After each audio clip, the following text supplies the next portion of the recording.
Hello and welcome to this special discussion on the State of the Province address that was delivered by Premier David Makhura yesterday.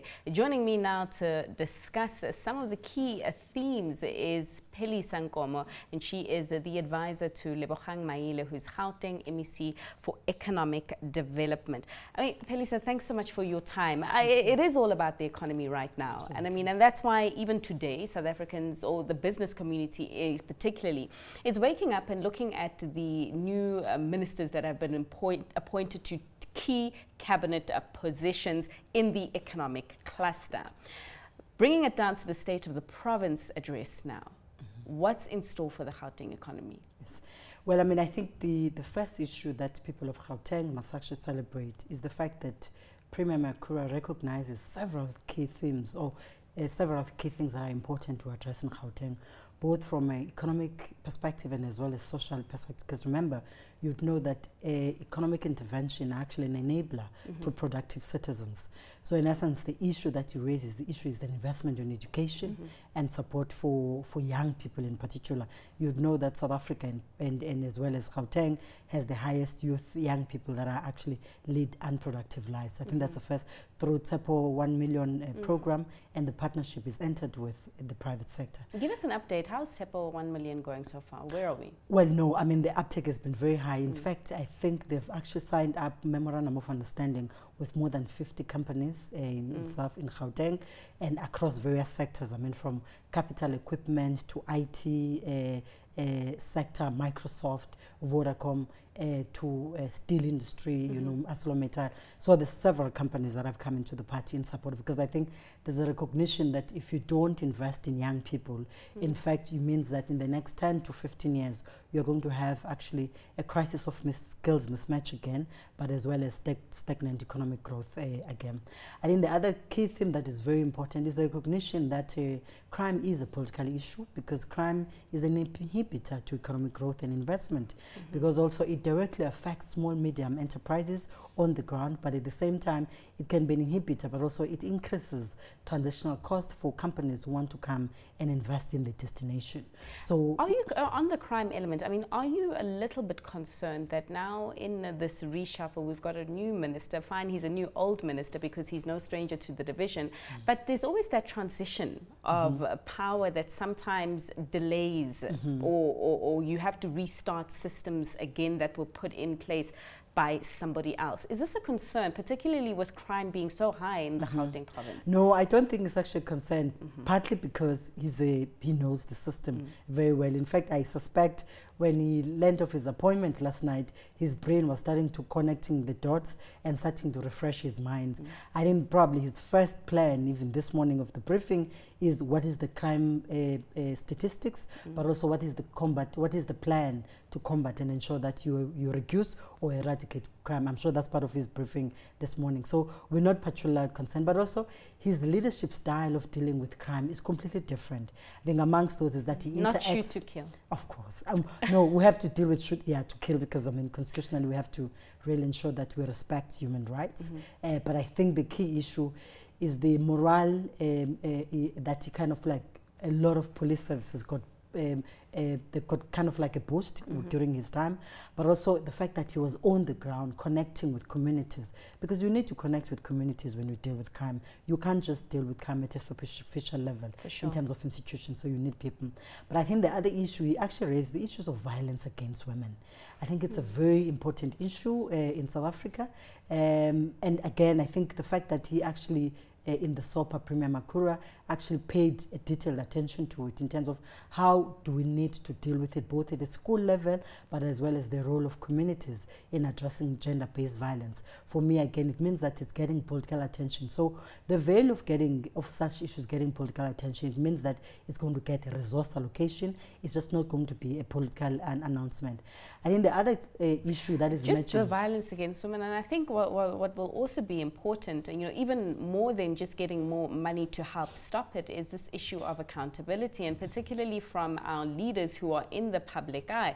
I mean, if you are seen to have, you know, committed acts of violence against women, accountability. Accountability needs to be taken against you. No, I agree. In fact, he makes the point around strengthening criminal justice system because that's where the link is. For example, I think the issue is about how do you hold the criminal justice system liable for some of the lapses, institutional inefficiencies. So, and he raises that point very well because you're not going to be able to do that. But I think there's one of the key issues as well is social mobilization, because acts of violence against women, but also acts of crime as well, are linked to the fact that how is socially are we organized to deal with any things that we believe are actually impeding or inhibitor in terms of social stability. The other issue raised, which is very important, is the issue of land. I mean, land is one critical factor of production. In fact, it's recognized as an asset if you want to raise capital from the financial markets. So he raises that, I mean, the commitment by both the African National Congress from its 54th National Conference, but as well as the commitment by the President Ramaphosa on an appropriation of land without compensation. In fact, we're sitting with vast of lands, even in the township actually, where either it's owned by municipality or the owner can't be traced. And it means that if people don't have access to land, they're not able not only to be to lead productive lives, but also to be innovative, because the ability to have access to land not only helps you to deal with issues of food security, right, but also it addresses issues of urban poverty.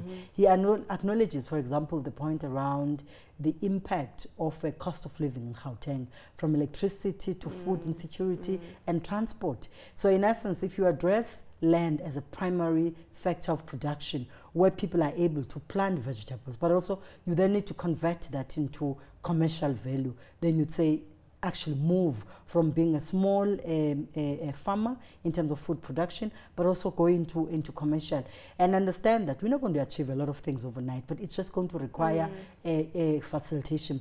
Now he makes the point, for example, around the issue of leadership and institutional capacity of the state. So the institutional capacity of the state is not only about how do you develop policies that are actually vibrant and strong, that is responsive to the ground, but also now we're at the implementation phase in terms of maturity of our own democracy. So it means, therefore, that we need to get public servants who move out of the desk and interact with communities and better understand what are the solutions that needs to be. In fact, and I think the spirit that comes out of his speech, which comes from President Ramaphosa, is the fact that, you know, the plane send me Tumamina. Tumamina, actually, amongst is the fact that you need to take a solution-orientated leadership approach. It can't be business as usual. So a solution-orientated leadership approach actually means that there's actually no problem that is insurmountable.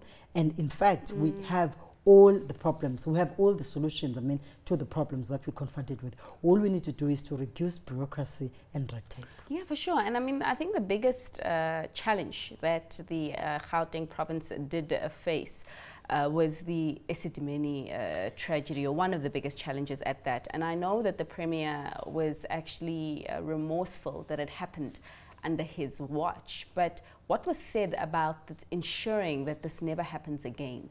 Well, I mean, there are specific things. I think the first thing he openly expresses is, I mean, if I quote, he says he dipped his head in shame of what had happened.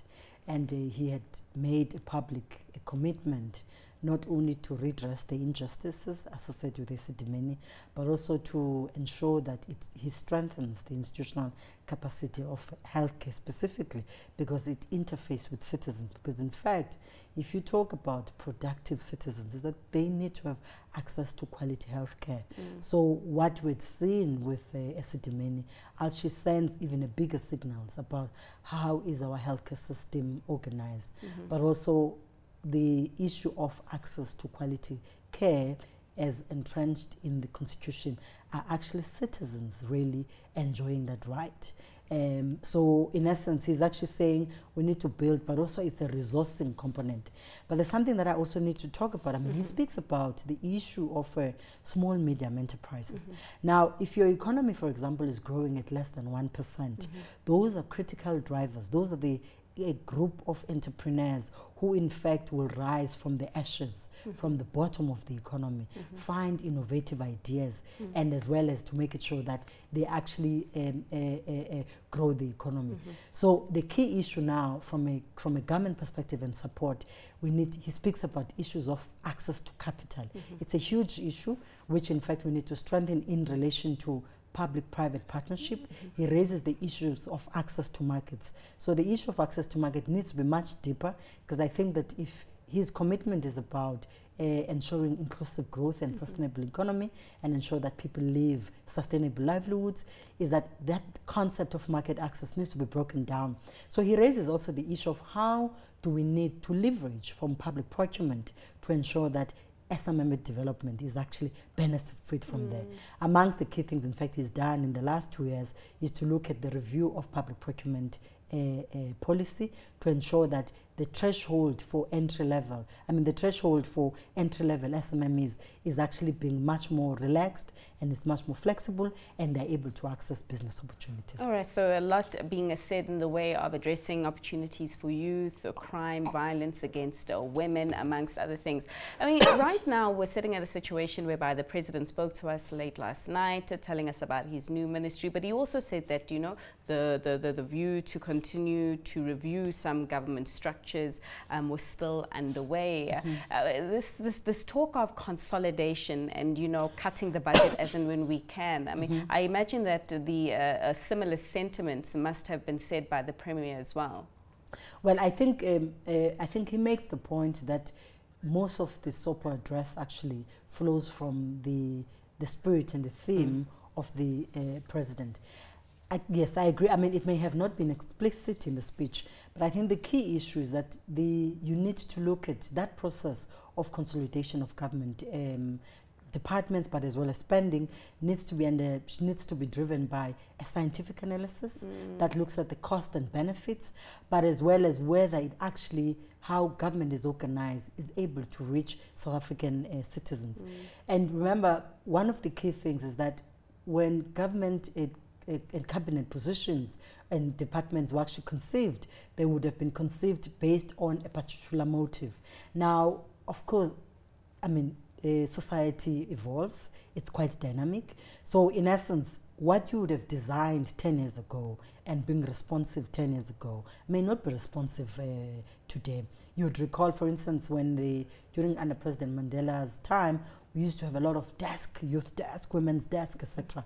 We then evolved into women's ministry, and the question is whether, in fact, are we addressing women's issues through that women's ministry? I think it's the same thing with rural development. So if the state is elevating land question, agrarian revolution, and as well as encourage young people to be in the cold face of food production, it means that you actually have to ensure that your institutions are designed to meet the new needs and policies. But of course, there are also budgetary issues. And I mean, if we have a shortfall of 50 billion in our budget, you'll actually really have to start to think about what are the things that you're willing to let go, what are the things that you really, so it's really a trade-off. But I mean, I like the fact that it has to be a cost-benefit analysis, it must be scientific, but also it must be linked to what are the obligations of the state towards its own citizens. A tough balancing act. Absolutely. Indeed. Yes, absolutely. Well, we'll leave it there. Thank you so much for your time. That, of course, was Phelisa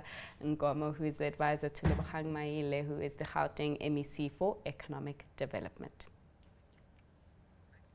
Well, let's go to a quick break now. We continue with unpacking the State of the Province address when we return.